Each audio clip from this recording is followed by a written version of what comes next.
Hello, everyone. Welcome back to Leadership Talks. BJ McKay here for another working session. Today in Leadership Talks, I'm going to build on the last release, the last session that I did on identity, understanding identity. If you didn't listen to that one, we're breaking it down at a high level, corporate level. And under that identity umbrella, I put a lot of different things. If you want to go back and check that out, you're welcome to. But I'm going to build on that today. And just in a moment, I'll talk about what that will look like as we proceed. Once again, as you're listening, I know BJ and I know what's Leadership Talks, but what is Advisa? Advisa is the consulting firm that I work at called, obviously it's called Advisa, silly, but what do we do? Companies are struggling to attract and retain the talent they need. At Advisa, we partner with clients to create effective teams, leaders, and cultures, empowering them to be places where people love to work. Why that's important to note is these sessions, these educasts or podcasts, if you will, are all directed at that end, at what we do, at addressing some of these key themes for my clients out there and for others listening. How do we do this when you engage us? There's basically three simple steps: diagnose and define, figure out what's going on current state using data, and then define what ideal looks like in the future. And what's the gap between the two? We design around that together in collaboration with clients, and then we deploy that together with facilitating coaching programs, a variety of other ways that we get these things accomplished. But just so you know, your company and your people are not a cookie cutter, nor should the approach be to address a lot of the challenges revolving around building a magnetic culture, growing leadership at all different levels, succeeding at sales and revenue generation, and in general, just thriving as an organization. So that is what we do. So let's get to what we're going to be talking about today, which is engaging the individual. So I shared before, I talked about identity. I'm still kind of unpacking how do I work with organizations on this? What am I observing from leaders that I'm working with that are wrestling with engagement at multiple levels, wrestling with a lot of different topics that would fall under engagement, would fall under identity, which is what I had chatted with in the last episode about. Today, I want to advance it to some more action. I want to put some meat on the bones. And today we're going to be using some predictive index insights. So if you're unfamiliar with predictive index and you're listening to this, what it is a behavioral assessment. There's a suite of assessments, but the one I'll be using today is a behavioral assessment. So if you don't know what predictive index is, should I even listen to this? Yes, you should. If you have any experience with any other kinds of behavioral assessments, DISC, Myers-Briggs, Insights, there's a variety of those out in the market. If they're if it's corporate ready, enterprise ready, you're going to see very similar connections. So you should be able to follow as I work through that. If you don't follow with the dots and lines, that's okay as well. Just think about the feelings and the things that we're connecting to, because we're connecting to human things, individual people things. And if you're watching this, you're probably one of those. So stay with me, see if it's relevant, and you can connect. If not, obviously you're watching this on your phone, computer, wherever, or listening to it, skip and go to the next thing is just right a fingertip away. So let's talk about engaging the individual. And this is important because I'm thinking about, where do I begin? I'm trying to engage people. I'm trying to increase engagement in my workplace at all levels. If I'm a manager, let's say I manage 10 people, I want to engage my team. Is your team engaged? What I found over, the 12 years that I've been doing this is that engagement lives and breathes at the individual level. So when we try to engage groups or divisions, they're made up of individuals, and all those individuals are unique in so many ways. But in particular, the one I'm going to glom onto today is in various levels of self-awareness and various capabilities to self-manage around that self-awareness. And you can see the next ring out in our connection circle here is engaging others. So if we're trying to create an engaging workplace that creates a magnetic culture that people want to stay at, and you want new talent to thrive in and come into in whatever capacity you're a leader or manager listening to this, it seems like we have to tackle the middle of that first, don't we? A lot of the approaches that I run into or we see is it's the outside in. We're seeing a business result or a result that we don't like. it's subpar. That result could be increased turnover. That result could be lower revenue or missing revenue goals in another division. In another division, it can be quality, not hitting quality metrics. That might be also connected to turnover or finding top talent to stay in a certain place. Regardless, let's assume if you're listening to this, your end is to create that type of magnetic culture for all the different people that are going to advance the identity of your organization. So bringing kind of all into one, but all of those people need to feel engaged. So how do I do that? I have 90,000 people. I have 10,000 people, 500 people. I have 10 people. It is a challenge. And this is where leadership comes in and looking at it through a different lens. So the work we're going to do today, or where we're going to narrow our thought, and if you're taking notes with this, I may not put a note catcher together for this. So if you're taking your own notes, great. If not, you're listening, that's fine too. But be thinking today about, all right, how is what I'm doing as a leader, manager, how are we doing organizationally to advance our people's self-awareness? Does everybody in my organization have access to the tools, resources, opportunities to advance self-awareness, to grow self-awareness? I'm going to talk about the importance of that more in a moment. If we increase self-awareness, here's the presupposition we're going to make. If we increase self-awareness, we are already increasing confidence in the opportunity to self-manage, increasing confidence to make changes in how I interact with other people, how I learn, develop, accept criticism, give criticism, communicate, do my work, interact with my team. All of that's living in that self-management frame. So if we focus there, and that goes well with all the individuals that work at my organization, what connections can we now make to the outer work of leadership? So you see they're engaging others and achieving results. So if we have an engaged workforce, if I'm hiring the right people that are fit for their role, they're well onboarded and they have the tools and resources and capacities to deliver the work day in and day out. They're self-aware and they're actively self-managing. That sounds like a magnetic culture to me. If you're creating an environment where that happens, environment corporately at the highest level, but environment in your own team if you're a frontline manager. Because it will fall apart if at that level, we have it everywhere else. We don't have it at frontline management. That's where the problem's at. So whatever level you're at, you can evaluate it through this lens that we're going to be using today. Let's take this a step further. So what do needs and drives have to do with this? So when you bring in a behavioral assessment, let's say my clients, we use predictive index behavioral assessment, but you can cut and paste whatever behavioral assessment in there to make this case. Why would we want this type of data? In the case of predictive index, what we're learning is that, obviously there's motivating needs in all people. You're motivated to listen to this. You're motivated, or you want to be listening. You're motivated to get out of bed this morning. You're motivated to go to work. And if you say, I don't really like going to work, but you're motivated to go to work. If you don't go to work, you don't get paid. You do something with that money that you like to do, that's motivating. So if you break down every action we take as humans, it's what's embedded behind it is motivation to do it. The second note there is people behave in ways that meet their needs. From like, man, I did it. That was great. You did it to meet your needs. Or, oh, how did I do something so dumb? In the moment, we're doing so to meet a perceived need. That's why people are behaving the way they are. And the third one's huge for today. When people's needs are met, engagement and productivity increase. So if you're one of the people listening and think engagement is too soft, engagement, what does that mean? It's just so ephemeral. I mean, what does it mean to be engaged? If you're talking like that, you could probably wrap your head around productivity, and having that increase in your organization at all levels isn't going to be a bad thing. So these are the three elements that we're thinking about when we're trying to get behavioral data, or data on people's invisible needs and drives. And in a second, I'm going to dive into how PI does that, or predictive index behavioral assessment does that. But in your own organization, if you have a different tool, you could slot that in and make very, very similar connections. So stick with me.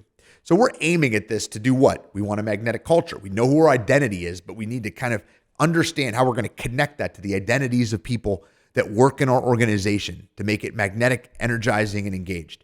So we're looking at this data, and in the graphic you see up here, You have sliding scales left to right for A, B, C, and D you see up there. A, B, C, and D are the four main drives or behavioral drivers in predictive index. On the low end, I would have little of those. On the high end, I would have lots of those. And if you think about it in terms of what they mean for today's conversation, these are the things I need from the world, from the people in it, my work, my environment, just all around. When these needs get met, my self-confidence increases, and self-confidence is the currency of productivity, which will increase. That feels good to be self-confident and productive. Even I'm reading right now a book called The Art of Impossible by Stephen Kotler. And as Stephen Kotler talks about flow state, if that's a way to think about this and connect to you, I want to achieve flow state like these elite athletes and extreme sports athletes. You can tie it right to the same thing that we're talking about here. When your needs are getting met, you have more inventory of energy and power to deploy in your life. So the A drive needs or the dominance needs are for individual impact.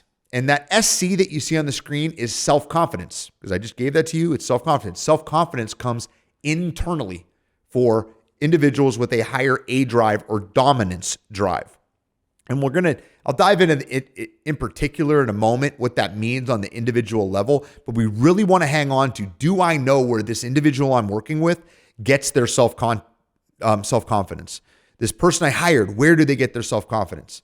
Why that's so important is, as a manager, is this a good manager or a bad manager? A good leader or a poor leader?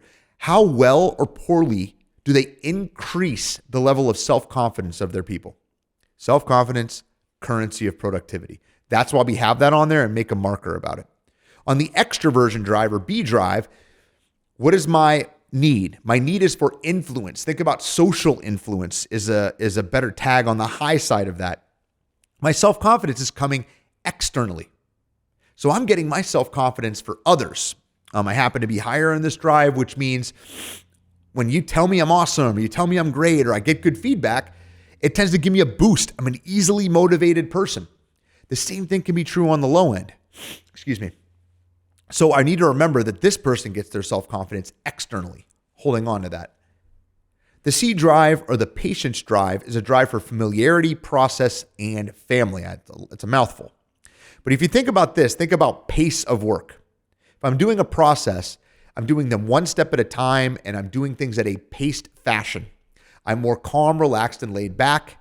And you see family in there. It is a social drive, and I am connected at multiple levels with people the more time I spend with them. So my relationships are more tenure-based.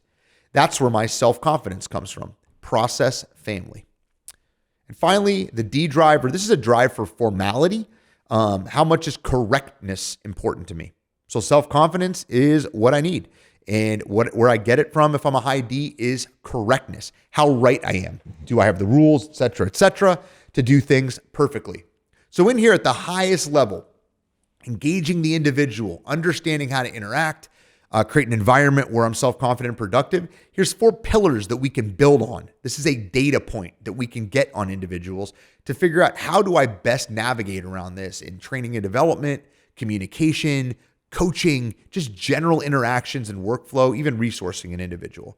Now I'm going to go a layer deeper, and we're going to do a semi-deep dive into each of these drives as we consider engaging those drives. And by the way, to note, particularly if you don't have experience with predictive index data, we have all of these 4 drives. So you're not one or the other. Which one are you? You're all 4 of them. It's just varying levels of high and low. So if you have your data, you might want to bring it out, or if you have your team's data, this would be a good time to bring that out, to take some notes to figure out, hey, what am I running into here? And I'm going to flip these on their head when I change this over in a second. And instead of talking about the needs of these drives, I want to talk about the more polarizing side, because when I'm brought in to talk about in cultures, there's a lack of engagement, there's high turnover, we're having retention issues, our managers are struggling to keep people engaged. I tend to come in at the negative end. Not like, how do we meet people's needs? It's usually we're not meeting people's needs and bad things are happening. We're seeing behavior that we don't want. So I have flipped this in terms of, what are the sources of fear? What is the fear that is eliciting a behavior that is causing lower productivity, lower self-confidence, and weaker results? Because if we play it out long enough, if I keep you in an environment of fear, at some point you're going to burn out or leave. We would say that's suboptimal by any standard. And if I increase the amount of fear you experience when you interact with other people, when you interact with your manager, okay, there's only a certain amount of time that any human's going to tolerate that. So I flip this on that end, but if you flip it to the other side, which I'll do as we go around, you're going to see the sources of getting those needs met and how well or poorly are you addressing this with your people. So the first drive is the dominance drive. We call it the A drive. The sources of fear, we'll get to in a second, but this is about impact on the high side, harmony on the low side. If I'm on the low side, which I will not be speaking to much in today's conversation, it's about decreasing conflict. On the higher side, it's about individual impact. And remember that self-confidence in this group comes internally. So when I'm interacting with a higher A drive individual or higher dominance individual, and I'm getting behavior, I'm getting these signs that there's challenge and I'm struggling in that relationship or they're struggling, what fears might we be running into? Well, a few of these are super important to a high A. One is my freedom. The second is my power and control. Third is challenges that are worthy of me. And the last one is money or resources. And you see on the screen, I put loss of freedom, loss of control and power, loss of challenges, et cetera, et cetera. Why did I put that? Because if I'm having a suboptimal interaction with somebody who is a high A, why that's happening is likely I've triggered one of these defense mechanisms. Something that you're doing to me or something I'm perceiving about our interaction or the position I'm in or the work that I'm doing, I feel like there's a threat to loss of any one of these four things. So for a high A, what might that look like? They will challenge you. They will argue with you. They will work against your goals. They will do things their way, not your way. You can get outright pushback in meetings from these individuals, most likely to be overly blunt and direct when threatened in those situations. So if any of those strike, I know I'm just kind of buckshotting a few of those in there. If any of those hit you, think about, why is it, instead of thinking, why is that person doing that to me? Like you're taking it on as they're doing something to you. Think about it as, what might they be perceiving in their current environment? How might they be perceiving the loss of one of these 4 or 5 things that I put on the screen? And what can I do with that? It's like playing 4D chess when you're really thinking about this. And as human beings, we're good at this if we're not too busy to be thinking about it, which is a lot of what the rub or friction that we run into when we're working. We just don't have time. There's too much going on. We're going from one thing to another, and we're in autopilot. So this exercise should be taking us out of autopilot to think about, I am experiencing that. What might I do differently the next time I get in an environment with this individual that happens to have a high A drive? The next drive is the B drive. We call this an extroversion drive. What are we looking at here? Again, this is influence on the right-hand side, the high side, which would be social influence. And on the bottom end, it's introspection. Another way to frame that would be influencing through data. But I want no commotion. I'd rather be heads down on the lower side. On the high side, my self-confidence comes externally. I want to be working with, around, and through people. I'm receiving feedback all the time on people's feelings and their interpretations of what's going on and their interpretations of me. So what would be the sources of fear for this group? Loss of social inclusion, loss of social interaction, and then loss of praise. And you'll see PPP on there. And that means personal, positive, and sometimes public praise. Personal, positive, and sometimes public. And the last is loss of fun. And if you're thinking about the last one, fun, what does that mean? We'll get into this in a moment here. So let's break these down. If I am a high B, I like to talk to think. I want to interact and be around people. So assume where I'm at right now. We just got done with, or not got done, boy, that'd be nice, but we've been going through the trenches of COVID. We've been going through isolation. We've been going through remote work. Environments for a lot of high Bs are not very good. I want to be in and around with actual people in actual rooms, talking, engaging, watching other people's movements. That's important to me. So that loss could be really felt by high Bs. And when we're not getting engaged, we are hungry, just like any other person with needs, to get those needs met. So our body is going to get them met. What might that look like? I might try to go to a different division. I might just talk about things that aren't that I think might help my work environment. Complain about this, talk about that. I really like that. I'd really like a raise, which may be what you need. But more likely, I might leave to go do greener pastures, an environment where I can be around other people and be recognized and be seen as somebody that is cared about and heard and listened to. That's the big piece for social inclusion and social interaction. If I'm pulled away from those things, my self-confidence decreases, and so does my productivity. All right? And again, focus on engagement, magnetic culture, I recognizing the different identities that work around in our organization. How do we engage them?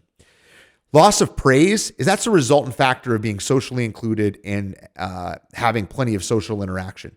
I like to know that I'm doing well, and I get that through verbal confirmation from people around me. If I don't get that feedback, I'm not getting my self-confidence need met. I don't know how I'm influencing or not influencing other people. And finally, loss of fun. If I am a higher B, work is fun for me. So I need an environment that's fun and provides a fun environment, a lighter environment where I can talk and have exchanges and laugh. And even for some high Bs, tell jokes. It's important.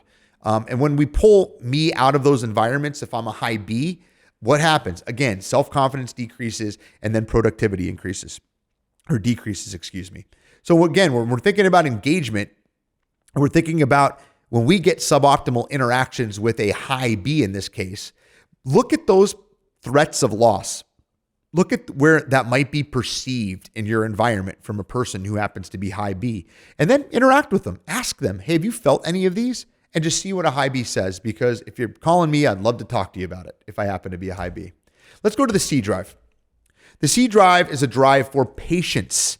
Okay, so think about this on the spectrum from variety on the low end, low patience, having no time for things, to the high end, which would be familiarity and process. We get our self-confidence there if we're high C individuals.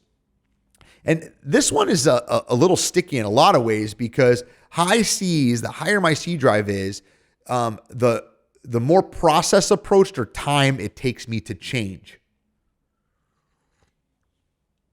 Why is that important to think about right now? Well, we're in an environment where there's unheard of change in terms of speed, complexity with what COVID has brought to our world. There's a lot of that going on. So let's consider some of these fears. First is loss of routine and consistency, loss of process, loss of space, and then loss of time with quote unquote family, or the people that I spend the most time with. If I'm a high C, I consider them family, and that's why it's considered a social drive, this drive for patience. So thinking about those, what might I be seeing if I have a high C person? Like, they're not engaged or they're not productive. I might know they're productive, not productive before I know they're not engaged. But think about what you might see. For a high C, you might see somebody doing the same thing day after day, even though it's not what you told me to do. You might see me stopping completely when you're trying to install a new change, put a new change in. You might see me ask a bunch of questions like, why? Why again? Can we meet again and talk about why? And you might get the feeling like this person's not bought in, or why aren't they leaning into this change? Why that is because high C's, they like to be finishers. I like to understand a process from end to end and finish that process. Change is the enemy of process. So when you're bringing a lot of changes and not giving me what I need, which is time to learn, to listen, to train, to practice, it's hard for me to conceptualize where your change fits into how I work. And it takes time. This is the hard part. We really need to turn on a dime. We need to be nimble. We're going to pivot. We hear all these words for that make it sound cool to change all the time. Those don't land well on the high C individuals that work in your environment. It disengages me. It decreases my self-confidence, and it lowers my productivity, which looks like going slower and making more mistakes. It's the equivalent of asking a surgeon to, hey, can you just speed up the surgery? I know there's 150 steps to do this, right? But can you do it like 50?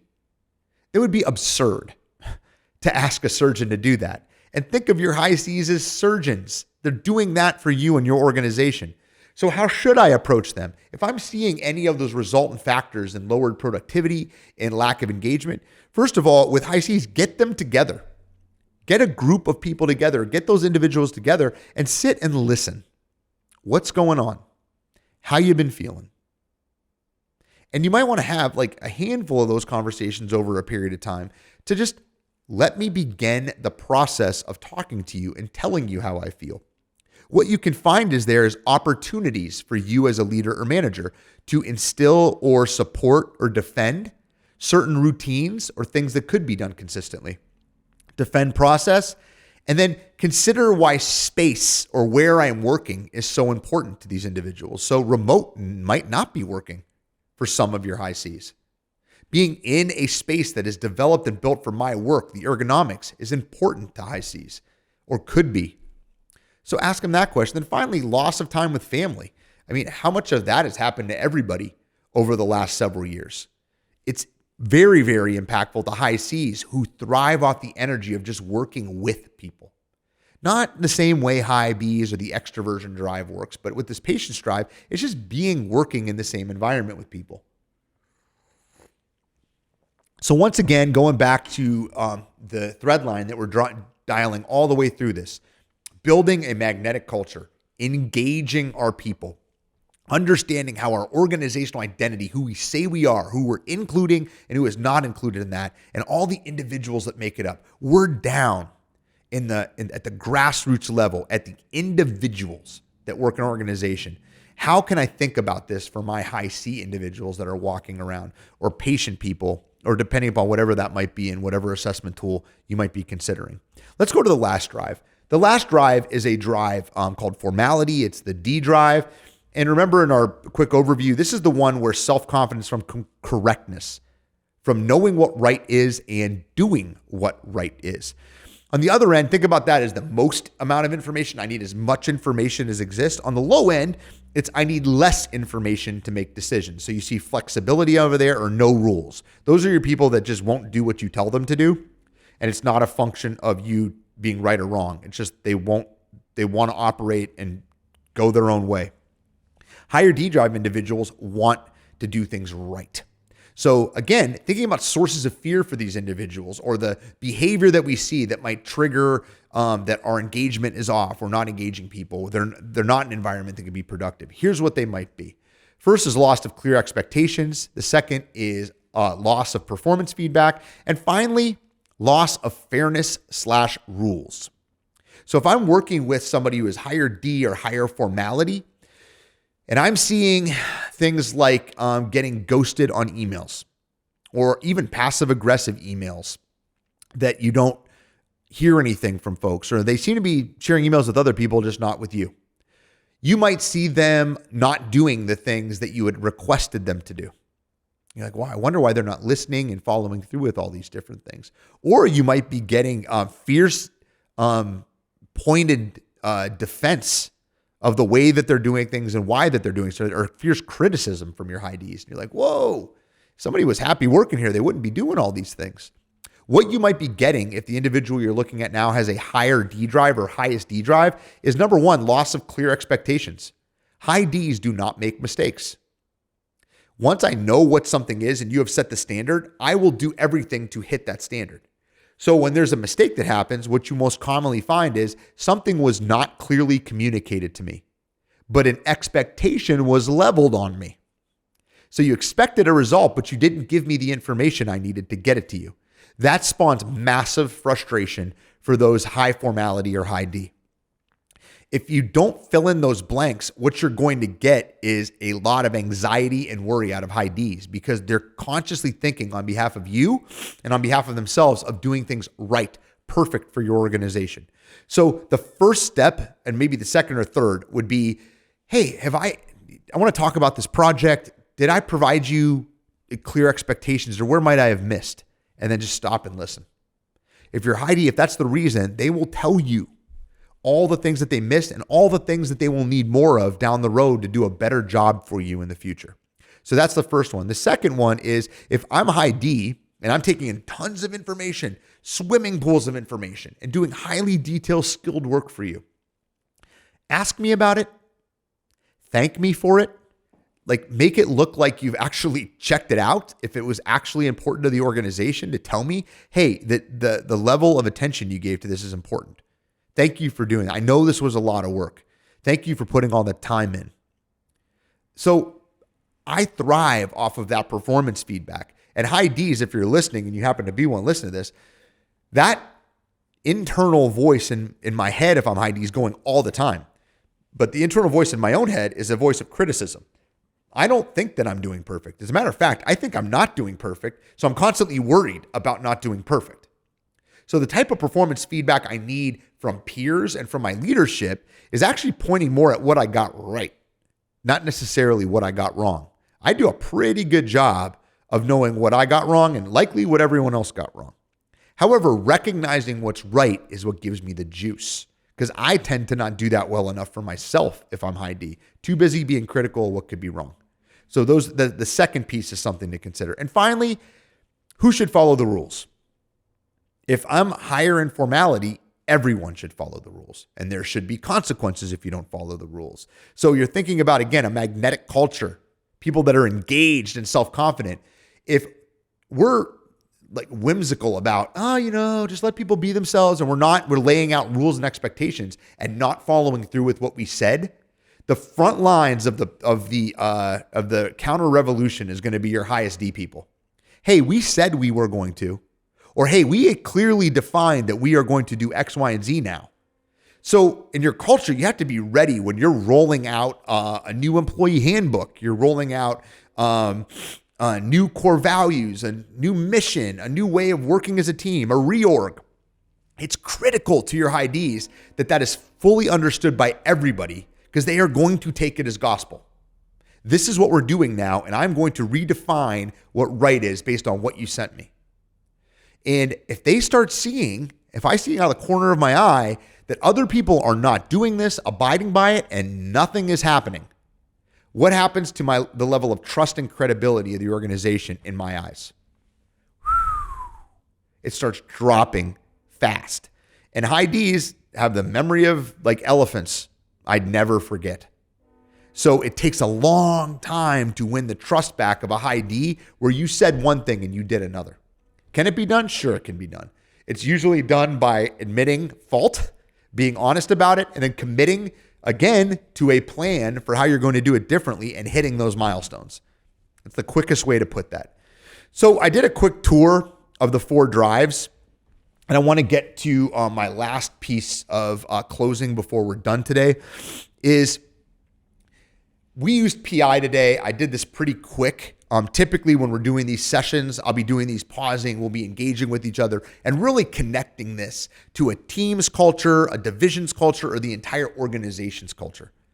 But it's, why do we use assessment data? And think about this, any kind of assessment data you use, emotional intelligence, cognitive, competency-based, whatever, because engagement, true engagement happens at the level of the individual. You could do as many marketed, broad, far-reaching programs, but whatever division or group has a leader that is not effective at understanding this type of data, you have potentially somebody who is in a position to undercut everything that you've worked on at a higher level. So when you think about it, everything starts at leadership. Like, it's leaders at the highest level have to lay this stuff down for our culture. That is, I would agree 100% with you. However, that thread line has to follow all the way down to your newest employee. How well is that articulated, and how well is the identity that they have defined as your organization embodied at this level, at this level, at this, however many levels you have, down to your newest employee, fresh out of school even? Are they experiencing the identity and the world that you promised them? And that's going to rise and fall at that frontline manager level. So it all lives and dies at the frontline managers. It all lives and dies at the senior level. Like, if they are not bought in, it doesn't happen. The answer is yes. Yes. Both ends of this spectrum are critical to assuring that we can say, hey, we have a magnetic culture. Hey, you know what? If I'm a CHRO of an organization, or I'm even the owner, yeah, like we tackled that turnover issue and we righted it. Actually, our turnover went down over the last quarter by X number of percent. Well, why did that happen, BJ, the CHRO? Well, we started clarifying the plan at the top end and delivering programs and support and resources all the way down the chain so that was clearly defined and there was a development path for everybody along the way, all the leaders, to deliver that to the people working and having a lived experience with our organization. Obviously, easier said than done right there. But if you're evaluating this and thinking about your own organization, oh man, I'm really struggling with turnover. I'm struggling with a few disgruntled employees. You could even be a couple of people if everything else is well. This all still applies. Where are the things that we talked about today not in alignment? Where do I have a blind spot that keeps coming up over and over and over again? And what I found working with different organizations, I have organizations with over 90,000 employees. I have organizations with 14 employees and everything in between. The bigger an organization gets, the harder this is, even once you know what you should do, to essentially start to build, develop, roll out, and support this at different levels. But it is possible. And I'll tell you what, when you're looking at the cost, whether you do it all internally or you engage somebody externally, look at the cost you're already incurring with the amount of turnover you're experiencing. And if you're not experiencing a ton of turnover, just look at it at the self-confidence and productivity level. Could we or could we not be more productive? If we have bigger goals next year, will we or will we not need to be more productive to get those goals accomplished? The answer is probably yes. And the metric or the joystick or the driver, the lever for that is self-confidence. And that's what these tools, these behavioral assessment tools, can give us some insight into that we could bring into our leadership development, our coaching, additional tools to wield for our managers that are trying to, as we hire people in to bring there, they're able to engage them and retain them. And where they tell their friends, man, it's amazing to work here. I really, really love it. So that's my closing thought, that true engagement happens at the level of the individual. Please, if you're getting anything from these, I'd love it if you'd share them with peers, coworkers, other leaders in organizations that you work with. And you can get this at advisausa.com/leadership-talks. Always feel free to connect with me on LinkedIn. I keep bio work material, things like that on there. Or reach out to me directly through the Advisa website. They'll be able to connect you with me if you're interested in chatting about how any of these things might impact your organization, how it might fit, and how we might work together. So I appreciate everybody's time listening today. Again, subscribe, share, and keep giving me feedback. I've appreciated from those I have sent this to, and I'm going to keep pumping them out there. So if you have ideas, things you'd like to hear about, particular challenges you'd like to see me direct these toward, send them my way, and I'll do my best. Thanks.